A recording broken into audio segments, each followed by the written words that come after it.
Sinimulan na ng Department of Migrant Workers ang pagre-review sa mga polisiya sa deployment ng overseas Filipino workers sa Kuwait.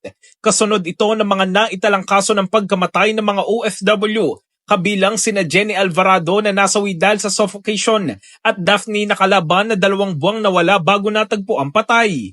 Ayon kay DMW Secretary Hans Leo Kakdak, layunin ng pagsusuri na ito na magpatupad ng mga kinakailangang aksyon, kabilang na ang posibilidad ng mas mahigpit na mga panuntunan upang matiyak ang kaligtasan at kapakanan ng mga OFWs, lalo na ang mga domestic workers. Sa kasalukuyan, ipinagbabawal ng DMW ang deployment ng mga first-time OFWs o yung mga walang overseas experience. Bukod dito, ipinapatupad din ang whitelisting at blacklisting ng Kuwaiti recruiters, pre-departure briefings at electronic on-site monitoring. On the Philippine side po, patuloy yung ating restrictions deferment na itinalaga pa ho nung panahon ni Jollibee Renara, Secretary Toots Ople, at pinaigting pa ho. Ang pinataw ho ni Secretary Toots Ople is a deferment with respect to first-time workers, tinignan na maigi ang work experience.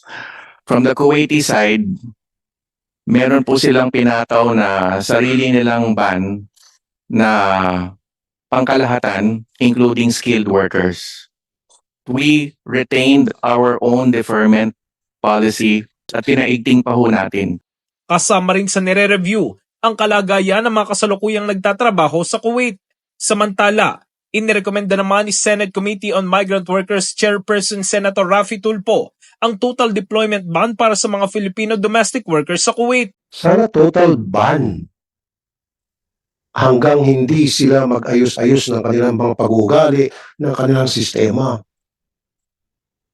Like I said, I would prefer, or rather, mawalan ng trabaho ang libo-libo kaysa naman ang kapalit noon isang buhay ng ating OFW.